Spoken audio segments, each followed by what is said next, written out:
नमस्कार, स्वागत है आप सभी का हमारी खास पेशकश छत्तीसगढ़ राज्य अलंकरण 2025 में। मैं हूं आपके साथ साधना पांडे।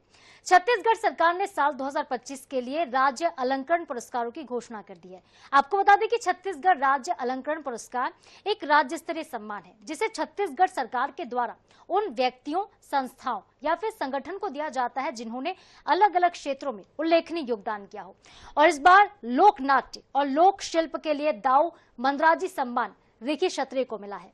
और इस क्षेत्र में काम करने के बाद रिकी क्षत्रिय को श्रेष्ठ लोक गायक छत्तीसगढ़ गौरव उपाधि भी मिल चुकी है। और रिकी जी लोक वाद्य संग्राहक माने जाते हैं। वो सिर्फ लोक वाद्यों को इकट्ठा नहीं करते हैं बल्कि हर एक वाद्य को, हर एक यंत्र को बजाते भी हैं और साथ ही हर एक वाद्य के बारे में लोगों को जानकारी भी देते हैं। जानकारी क्योंकि उनके पास बहुत सारे वाद्य यंत्रों के बाद उनके पास एक म्यूजियम भी है जिसमें वाद्य यंत्रों का काफी अच्छा संग्रह है। तो चलिए देर नहीं करते आपको मिलवाते हैं रिकी क्षत्रिय जी से, जो कि हमारे साथ सीधे जुड़ रहे हैं।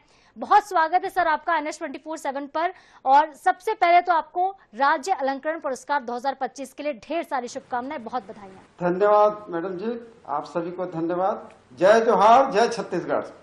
तो चलिए इसी के साथ शुरुआत करते हैं। वैसे तो रिकी जी आप किसी परिचय के मोहताज नहीं हैं, लेकिन फिर भी हम आपके बैकग्राउंड के बारे में थोड़ा जानना चाहेंगे कि कैसे रुचि आई है लोक वाद्य यंत्रों को संजोने में।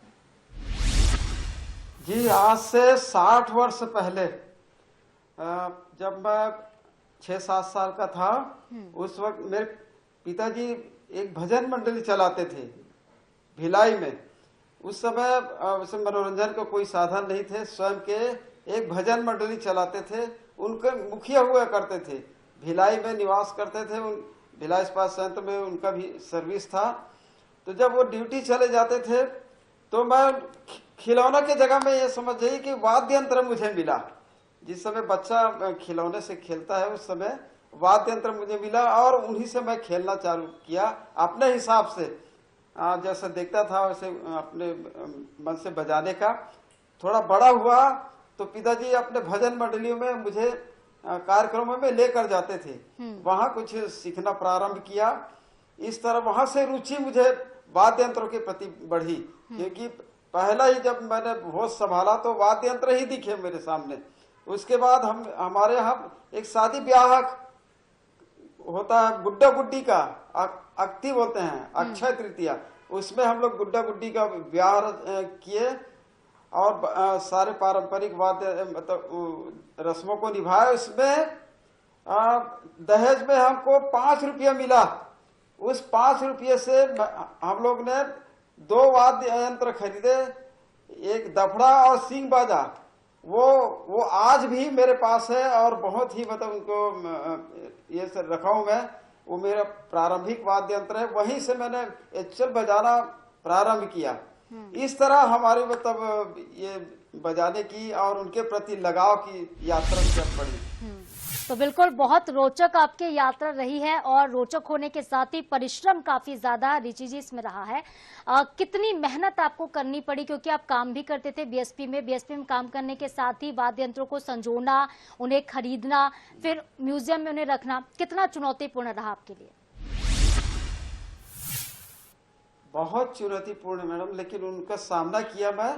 पहली बात तो उनको करने के लिए एकाग्रता हो चाहिए। एकाग्रता के लिए आपके सामने कोई नहीं आना चाहिए। मैंने किसी आज तक कोई दोस्ती यारी नहीं किया, क्योंकि उसमें निभाना पड़ता है, व्यवहार निभाना पड़ता है। आप उनके जहाँ जाओ उनको बुलाओ और इस तरह से। और आपको बता दूं, मेरी पत्नी जो है मेरे कंधे से कंधे मिलाकर साथ दी। कभी ये नहीं कहा कि मुझे मतलब ये साड़ी ले दीजिए या और अन्य सामान। वाद्य यंत्र उनके भी जहन में वाद्य यंत्रों को इकट्ठा करे, ये बसा हुआ था। इस तरह हमारी एक ही शौक सिर्फ और सिर्फ यहाँ के पारंपरिक जो वाद्य यंत्र हैं, परंपरागत जो वाद्य यंत्र जो विलुप्त होते जा रहे हैं, उनको किसी भी तरह इकट्ठा करके एक जगह एकत्रित करें और आने वाली पीढ़ी को हस्तांतरित करें। इस तरह चल पड़ा जंगल झाड़ियों में जाना, क्योंकि अगर साथ में कोई है तो ये सब कार्य नहीं हो पाता। अकेले जब रहेंगे तभी ये सब शोध कार्य जो वो हो पाता है। बिल्कुल। किसी का साथ होना बेहद आवश्यक होता है, लेकिन आपने दोस्त नहीं बनाया बल्कि अपनी जीवन संगनी को, अपनी अर्धांगिनी को ही अपना मित्र बना लिया और उनकी प्रेरणा से आज आपको राज्य अलंकरण पुरस्कार करने का सर मिला है। बहुत सारे आपको पुरस्कार पहले भी मिल चुके हैं, उसका भी हम जिक्र करेंगे, लेकिन हम आपकी पढ़ाई पर आते हैं कि संगीत में आपने काफी अच्छी शिक्षा ग्रहण की है, जरा उसके बारे में आप बताइएगा।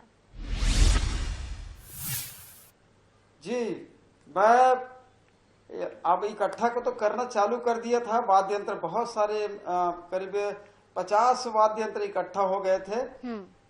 तो मैंने सोचा कि इसमें पीएचडी कर लूंगा तो मुझे नौकरी में भी कुछ फायदा हो जाएगा। इस उद्देश्य से मैं खैरागढ़ यूनिवर्सिटी गया, तो बोले आप ग्रेजुएशन नहीं कर सकते, आप ओल्ड कोर्स वाले हैं। तो मैंने जिद में 40 साल की उम्र में 12वीं, जो हम लोग ओल्ड कोर्स वाले थे, 40 साल की उम्र में मैं 12वीं किया और 12वीं निकलकर बीए किया, एमए किया और तबला में भी एमए किया। इस तरह 13 साल की मेरे मतलब संगीत की शिक्षा ग्रहण किया मैंने। और उसका ये भी सोच के किया था कि यहाँ जो जितने भी वाद्य यंत्र हैं वो 90% पूरा आदिवासियों का है और आदिवासी अपने वाद्य यंत्र को देवी देवता मानते हैं, किसी को छूने नहीं देते, देव स्थान पर स्थापित करके रखते हैं, पूजा अर्चना करते हैं। तो जब खोजने के लिए जाए तो वो छूने भी नहीं देते थे। तो उनको आकर्षित करने के लिए भी ये जो मेरा विधिवत जो पढ़ाई किया वो भी काम आया।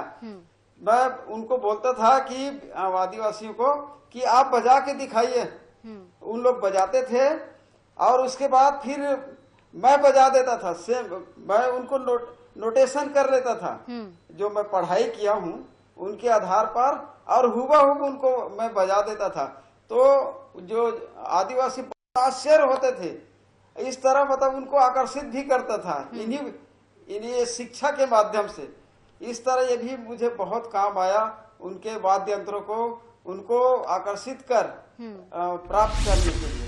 बिल्कुल सर, आपको जानकारी मिली कि किस तरह से आप इन वाद्य यंत्रों को बजा सकते हैं और रिझा सकते हैं आदिवासियों को, ताकि वो अपने वाद्य यंत्र आपको रखने को, आपको संजोने को भी दे।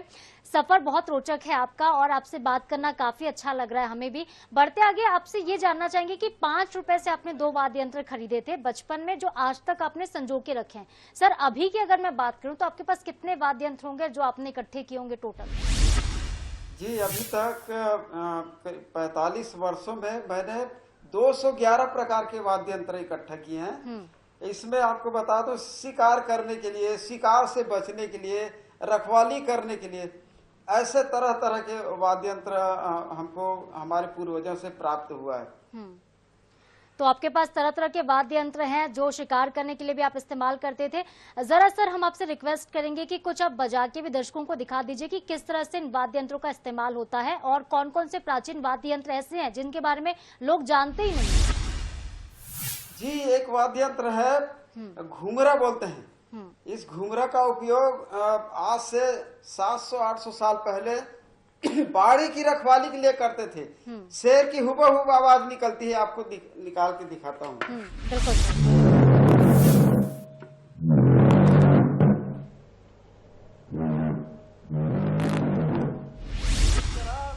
शेर की आवाज निकालकर छोटे जो जानवर है उनको भगाने के लिए, बाड़ी को और बचाने के लिए इनका उपयोग करते थे। तो शेर की आवाज इससे निकलती है। बहुत खूबसूरत ये वाद्य यंत्र भी है, इसके बारे में बहुत कम लोग जानते हैं कि पहाड़ियों पर इसका इस्तेमाल हुआ करता था। और आपके पास बहुत सारे वाद्य यंत्र है जिससे आप खरगोश की आवाज निकालते हैं और चिड़िया की भी आवाजें निकालते हैं। देखिए, एक तितुर चिड़िया होता है जो मुर्गी के जैसे होती है, उड़ती कम है, चलती ज्यादा है।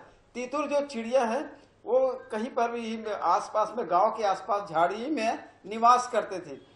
उनको हमारे यहाँ जो शिकारी आदिवासी है, तीजन बाई जिनके समाज के हैं, जिनका मुख्य कार्य था शिकार करना और उनसे जीवन यापन करना, उनका एक वाद्य यंत्र है सिसरी बोलते हैं। ये देखिए सिसरी है, जामुन के लकड़ी से बना हुआ है ये। इनसे सिसरी से हुबहू तितुर चिड़िया की आवाज निकलती है। आपको सुना के दिखाता हूँ। बिल्कुल सर।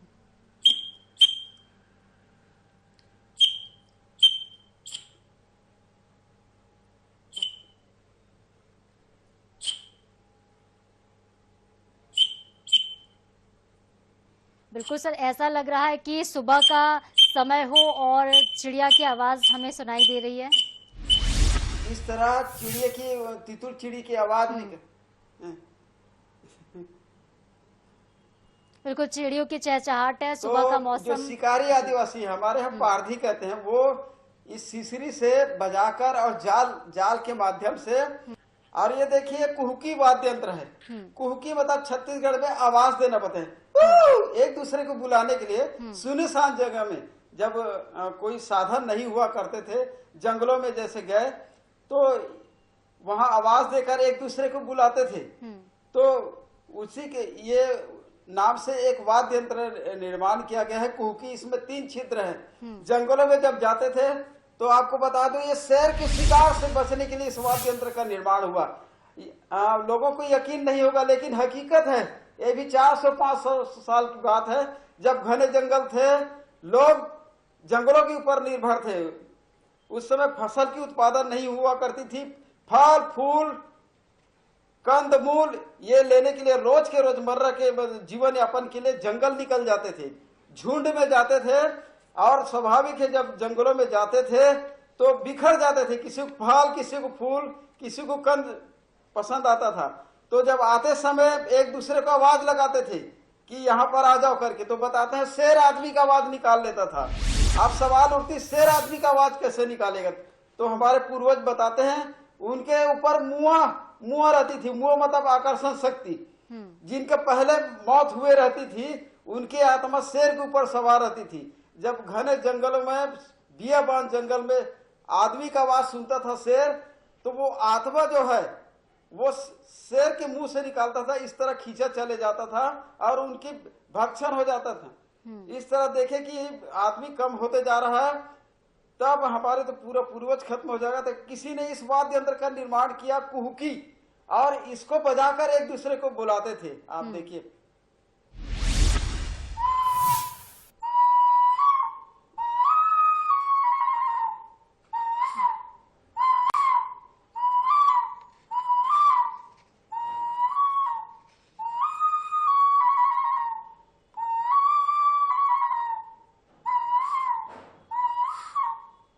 इस तरह अलग अलग आवाज निकालकर एक दूसरे को बुलाते थे। तो शेर के ऊपर जो आत्मा थी वो इनको नहीं समझ पाते थे।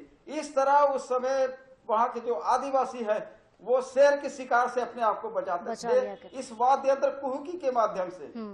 तो बिल्कुल, जब भी शेर आक्रामक हो जाया करता था या फिर उनको डर होता था कि हमला हो सकता है, तो इस वाद्य यंत्र के माध्यम से लोग खुद को बचाया करते थे। इसको भी आपने आज संजो के रखा है, बहुत सुंदर ये वाद्य यंत्र भी है। और आप बजाने की तकनीक सर बहुत बेहतर तरीके से जानते हैं, कि क्योंकि वाद्य यंत्र तो संजोना एक अलग बात है, लेकिन इन वाद्य यंत्रों को बजाना, इसकी टेक्निक आपने कैसे सीखी? जी, ये अब लगन होने से कुछ भी हो सकता है। हमारा एक ही उद्देश्य था, बाजा को इकट्ठा करना, उनको बनाना और लोगों तक बनाकर उनको मुहैया कराना। तो उन्हीं से, जिनका वाद्य यंत्र थे, उन्हीं से हम जब तक नहीं सीख लेते थे, लोगों को हम बताते नहीं थे। तो एक जिद ने ये सब करवा दिया हमें। तो एक जिद ने ये सब करवा दिया, एक लगन और मेहनत चाहिए होती है, उसके बाद कुछ भी असंभव नहीं होता। एक वाद्य यंत्र होता है सर धनकुल, जिसको कहते हैं, और ये भी कहा जाता है कि सिर्फ महिलाएं बजाती हैं। ऐसा क्यों, क्या मान्यता है, और धनकुल होता क्या है? धनकुल पांच चीजों से बनकर मिलाकर तैयार होता है। मटका, और उसके नीचे रखते हैं, जैसे मटका के नीचे रिंग बोलते हैं, धनुष बाण और छीरन काड़ी और मटका।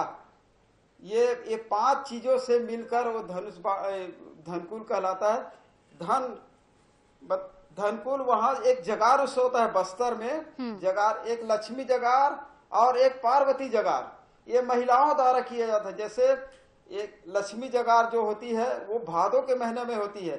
हमारे इधर एक हरितालिका व्रत होती है, हरितालिका व्रत में निर्जला उपवास होती है। उसी तरह बस्तर में लक्ष्मी जगार होता है। लक्ष्मी जगार में निर्जला उपवास 24 घंटे के रहते हैं।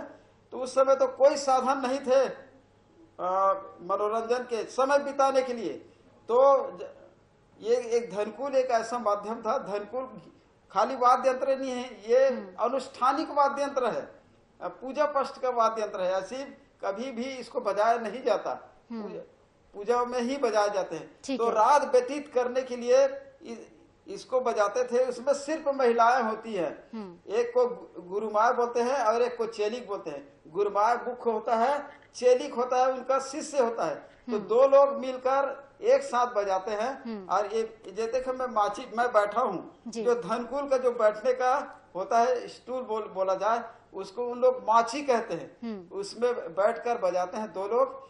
और रात भर पार्वती जगार में पार्वती मैया और शंकर भगवान उनकी कथा, जैसे महाभारत में कुछ गीत गाए उसके बाद कथा बताया जाता है, उसी तरह ये लक्ष्मी जगार में माता लक्ष्मी और शंकर का विवाह और उनके पूरा चरित्रों को कथा के माध्यम से और गीत के माध्यम से बताया जाता है। ये जगार उत्सव में इनका, ये धनकुल का ये महत्व है, खाली वाद्य यंत्र नहीं है। तो वाद्य यंत्र नहीं है बल्कि इसका इस्तेमाल पूजा में होता है। और सर आपके पास इतनी जानकारी है, देखिए जी आपके पास इतनी जानकारी है कि शायद समय भी हमारे पास कम पड़ जा रहा है आपको समझने में, क्योंकि आपने इतना आदिवासियों का अध्ययन कर लिया, आदिवासी संस्कृति को इतने अच्छे से घोलकर पी लिया है कि इसको समझना जो अब लोगों के लिए आवश्यक हो गया। जानना चाहिए लोगों को कि आदिवासी संस्कृति में और क्या कुछ होता है, वाद्य यंत्रों का किस तरह से इस्तेमाल होता है। लेकिन रिकी जी, मैं आपसे ये जानना चाहूंगी कि जब आपको एक और सम्मान मिला था राष्ट्रपति और प्रधानमंत्री के हाथों, तो वो क्या सम्मान था, वो क्षण कैसा था? जाहिर तौर पर गौरवान्वित करने वाले तो पल थे ही, लेकिन किस चीज के लिए वो सम्मान आपको मिला था और कैसा अनुभव आप कर रहे थे? देखिए, हमें जल संपर्क मंत्रालय द्वारा भेजा जाता है झांकी में। झांकी का मैं 11 वर्ष से छत्तीसगढ़ की झांकी का प्रतिनिधित्व कर रहा हूँ। राजपथ में 26 जनवरी में जो झांकी निकलती है उसमें वहाँ सभी राज्य रहते हैं। वहाँ एक प्रतियोगिता होती है लोक नृत्यों की, जितने भी राज्य रहते हैं। तो उसमें 2 बार मैंने मतलब यहाँ प्रथम स्थान प्राप्त किया था। उसमें मुझे 2008 में माननीय मनमोहन सिंह द्वारा स्वर्ण पदक मिला और 2015 में अभी तत्कालीन प्रधानमंत्री माननीय नरेंद्र मोदी द्वारा स्वर्ण पदक से सम्मानित किया पारंपरिक लोक नृत्यों के लिए। तो लोक नृत्यों के लिए सम्मान मिला था और आपको अब एक महत्वपूर्ण सम्मान मिला है, राज्य अलंकरण पुरस्कार। यह है सर, फिलहाल कैसा आप अनुभव कर रहे हैं? परिजनों का क्या कुछ कहना है इसको लेकर? जो आपकी अर्धांगिनी, आपकी जीवन संगनी है, उनकी क्या प्रतिक्रियाएं जब अलंकरण पुरस्कारों की घोषणा हुई थी और स्टेज पर आपको ये सम्मान मिला? बहुत सभी आनंदित है, गदगद है, क्योंकि ये 45 वर्ष का जो मेरा मेहनत है, जो मेरा लगन है, जो मैं परंपराओं को इकट्ठा करके इस लोगों तक पहुंचाने का कार्य किया, उनका आज सही आकलन हुआ है छत्तीसगढ़ शासन द्वारा। हम बहुत गर्वान्वित है कि कहीं न कहीं इस वाद्य यंत्रों का कीमत तो हुआ, जो परंपरागत निस्वार्थ भाव से इस परंपराओं और तीज त्योहार, बोली भाषा, यहाँ की संस्कृति को खोज कर एक जगह इकट्ठा कर लोगों तक पहुंचाने का कार्य किया। लोग अलग ही बोलते थे, लेकिन हमें विश्वास था हमारे कामों का कहीं न कहीं आकलन होगा। तो आज ये आकलन हुआ और दाऊ मदराजी सम्मान के रूप में हमें प्राप्त हुआ। हमारे पूरे परिवार और हम स्वयं बहुत आनंदित हैं, खुश हैं जी। रिकी जी, एक आखिरी संदेश आप क्या देना चाहेंगे आज की युवा पीढ़ी को, जो आजकल के इंस्ट्रूमेंट तो बहुत बेहतर तरीके से बजा लेते हैं, गिटार है, सितार है, बहुत चीजें सीख भी रहे हैं, लेकिन जो पारंपरिक वाद्य यंत्र है छत्तीसगढ़ के, उसको लोग इग्नोर कर रहे हैं, उसको समझना नहीं चाहते, उनके लिए कोई मैसेज? जी, एक चीज और बता देना चाहता हूँ। इन वाद्य यंत्रों का मैंने अभी पुस्तक निकाला है, 120 प्रकार के वाद्य यंत्रों का, उसमें छत्तीसगढ़ के लोक वाद्य नाम से प्रकाशित हुआ है, जो लोगों तक पहुंच जाएगा। जिनको चाहिए वो मुझसे प्राप्त करते हैं। शोध परक है, शोध पूरी खाली पुस्तक नहीं है, ये शोध परक बुक है। और आज की युवा पीढ़ी और लोगों को ये कहना चाहूंगा कि किसी मनुष्य का पहचान उनके लोक संस्कृति जहाँ रहता है, उनके लोक संस्कृति, उनकी बोली, उनकी भाषा, उनकी पहनावा, उनके गीत संगीत, उनके रीति रिवाज से होता है। आप कहीं चले जाइए, परिवर्तन प्रगति का नियम है। परिवर्तन होगा तभी प्रगति होगा। लेकिन लोगों को कहना चाहूंगा कि इतना भी परिवर्तन ना कर दो कि अपनी पहचान खो दो। कहीं पर अपनी कला संस्कृति को, भले आपको बजाने ना आता हो वाद्य यंत्र, आप रखिए। आपको एक दिन जवाब देना पड़ेगा कि आने वाली पीढ़ी को हमारे पूर्वज के वाद्य यंत्र कैसे होते थे, हमारी बोली कैसे होती थी, हमारी पहनावा कैसे होती थी। आप बिल्कुल आगे बढ़िए, परिवर्तन करिए, लेकिन हमारे जो संस्कृति है को कहीं पर कोने में बसाकर जरूर रखिएगा, वही आपका पहचान देगा।